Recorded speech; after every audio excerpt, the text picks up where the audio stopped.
Etawah police द्वारा त्वरित कार्यवाही करते हुए मात्र 12 घंटे के अंदर अपने परिजनों से नाराज होकर घर से जा रही 3 नाबालिग बालिकाओं को किया गया सकुशल बरामद। एसएसपी इटावा के निर्देशन में थाना वैदपुरा पुलिस द्वारा की गई कार्यवाही। देखिए विकास सिंह की। सुल्तानपुर पुलिस मुठभेड़ को अखिलेश यादव जी ने बताया फर्जी। समाजवादी पार्टी हमेशा अपराधियों आतंकवादियों की राजनीति करती है। आज के राज्य में बदमाश एसपी, डीएसपी और पुलिस जनों की हत्याएं करते थे।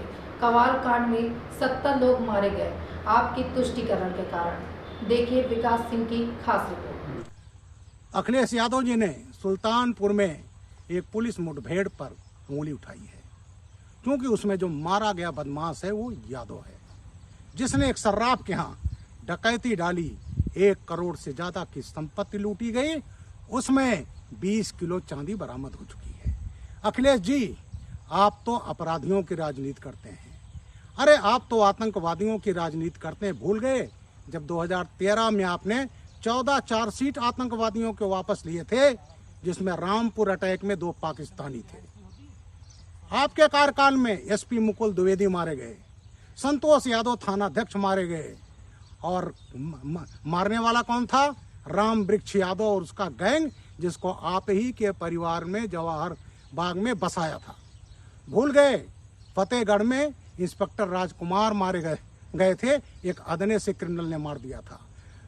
बरेली में फरीदपुर में मनोज मिश्रा इंस्पेक्टर मारे गए थे, गो तस्करों ने मारा था, क्योंकि उनको आपकी खुली छूट थी।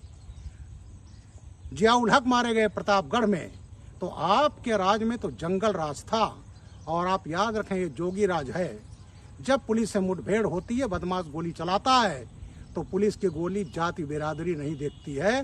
तो आपके राजनीति ही, आपके परिवार की राजनीति है, वो बदमाशों पर केंद्रित रही। जितने प्रदेश के साहित्य अपराधी रहे, आपकी पार्टी में रहे। और यही नहीं, 90 के दशक की याद दिला दूं, छबिराम, महावीरा, पोथी, अनार सिंह का जब आतंक था, और जब विश्वनाथ प्रताप सिंह ने कार्रवाई शुरू कराई और एंटी डकैती एरिया में आपके बिरादरी लोग पालते रहे, जब कार्रवाई होने लगी तो आपके पिताश्री ने कहा कि ये बैकवर्ड के खिलाफ कार्रवाई हो रही है, उस पर राजनीति की। तो आपकी पार्टी की नीति यही रही है।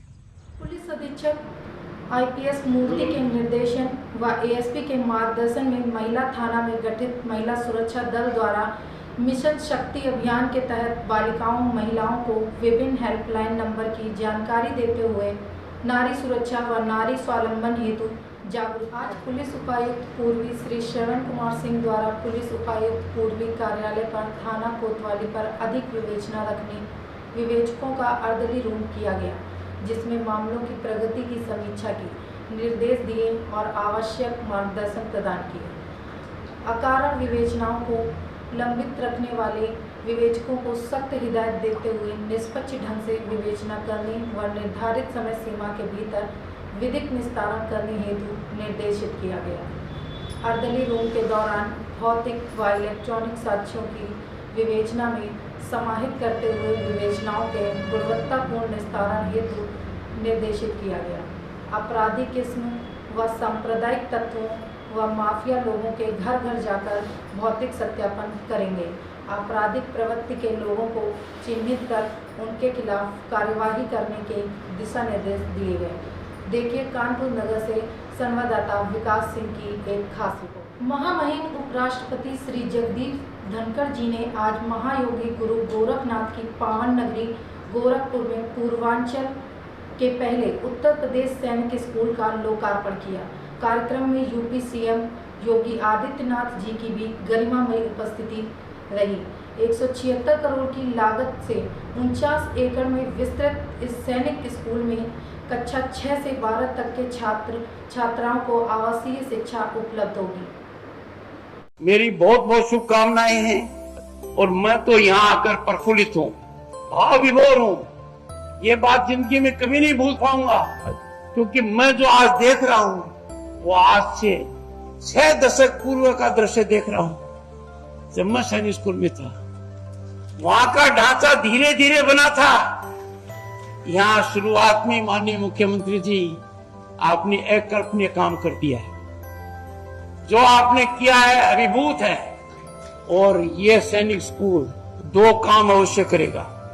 एक तो हर राज्य को प्रेरणा देगा कि वो आपकी तर्ज पर सैनिक स्कूल सोसाइटी बनाए और सैनिक स्कूल बनाए। और दूसरा, बच्चों की संख्या यहाँ क्या है ये महत्व नहीं है। जो वो सीखते हैं उसका प्रसार सकारात्मक रूप से कोविड से भी ज्यादा होगा। मैं कामना करता हूं, शुभकामनाएं देता हूं और मानकर चलता हूं कि जो मेरा लगाव गोरखपुर से सैनिक स्कूल के पूरे छात्र होने की दृष्टि से हुआ है, वो जीवन पर्यंत रहेगा।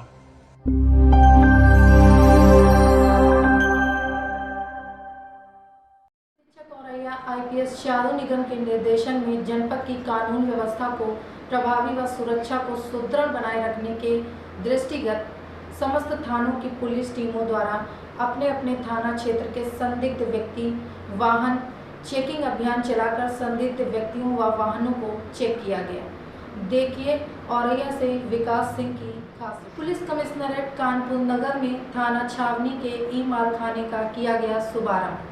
आज श्रीमान पुलिस आयुक्त श्री अखिल कुमार महोदय एवं अपर पुलिस आयुक्त मुख्यालय एवं अपराध श्री विपिन कुमार मिश्रा तथा अपर पुलिस आयुक्त कानून एवं व्यवस्था श्री हरीश चंद्र महोदय के निर्देशन में एवं पुलिस उपायुक्त मुख्यालय एवं अपराध श्री आशीष श्रीवास्तव, पुलिस उपायुक्त पूर्वी श्री श्रवण कुमार सिंह, अपर पुलिस उपायुक्त श्री लखन सिंह यादव के मार्गदर्शन में सहायक पुलिस उपायुक्त छावनी लाइन श्रीमती अंजलि विश्वकर्मा के नेतृत्व में पूर्वी जोन के थाना छावनी पर आज ई मालखाना का शुभारंभ किया गया एवं संबंधित को आवश्यक दिशा निर्देश दिए गए। ई मालखाना से मुकदमा संबंधी माल एवं रखरखाव एवं QR कोड के माध्यम से पहचान करने एवं खोजने वाले होने वाली आसानी एवं सुविधाओं के बारे में पुलिस कर्मियों को अवगत कराया गया। ई मालखाना पुलिस विभाग के लिए एक क्रांतिकारी कदम है जो पारंपरिक मालखानों की कई समस्याओं का समाधान करता है। देखिए कानपुर नगर से संवाददाता विकास सिंह की एक खास रिपोर्ट। सबसे पहली बात तो ये ई मालखाना क्या है, इसकी क्या विशेषता है? देखिए, बेसिकली आप जानते होंगे कि मालखाना एक इम्पॉर्टेंट कंपोनेंट होता है किसी भी पुलिस स्टेशन का। जो ट्रेडिशनल तरीके होते थे उसमें हमारे जो मालखाना रखे रहते थे उसको एक रजिस्टर में उसके प्रविष्टियाँ की जाती थी और उसको एक लिखकर उस पर फिजिकली लिखा जाता था कि वो मालखाना किस प्रॉपर्टी से रिलेटेड।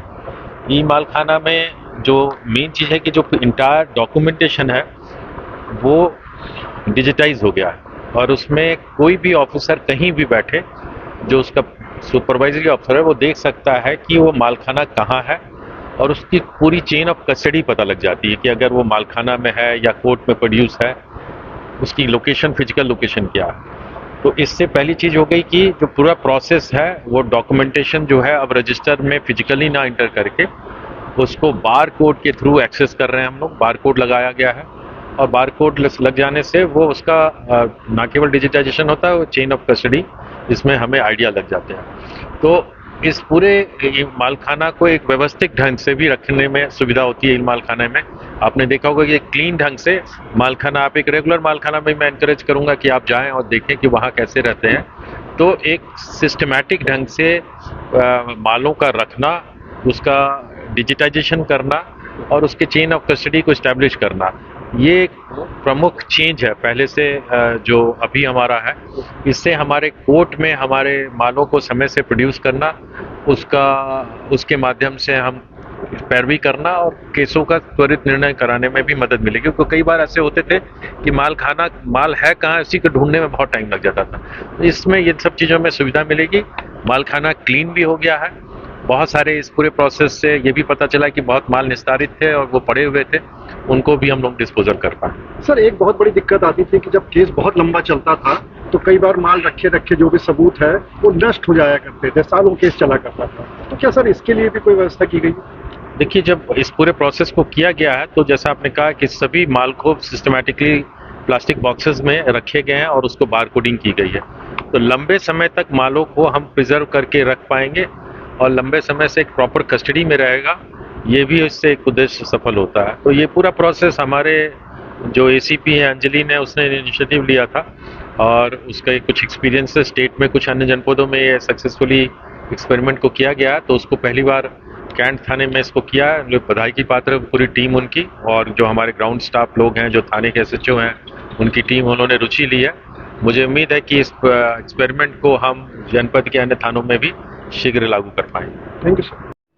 डीएम औरैया व पुलिस अधीक्षक औरैया आईपीएस चारों निगम द्वारा तहसील बिधूना जनपद औरैया में आयोजित संपूर्ण समाधान दिवस के अवसर पर आए फरियादियों की समस्याओं को सुनकर उनकी समस्याओं को गुणवत्तापूर्ण व त्वरित निस्तारण हेतु संबंधित को आवश्यक दिशा निर्देश दिए गए। इस दौरान मुख्य चिकित्सा अधिकारी, उप जिलाधिकारी बिधूना, क्षेत्राधिकारी बिधूना सहित अन्य अधिकारी व कर्मचारीगण मौजूद रहे।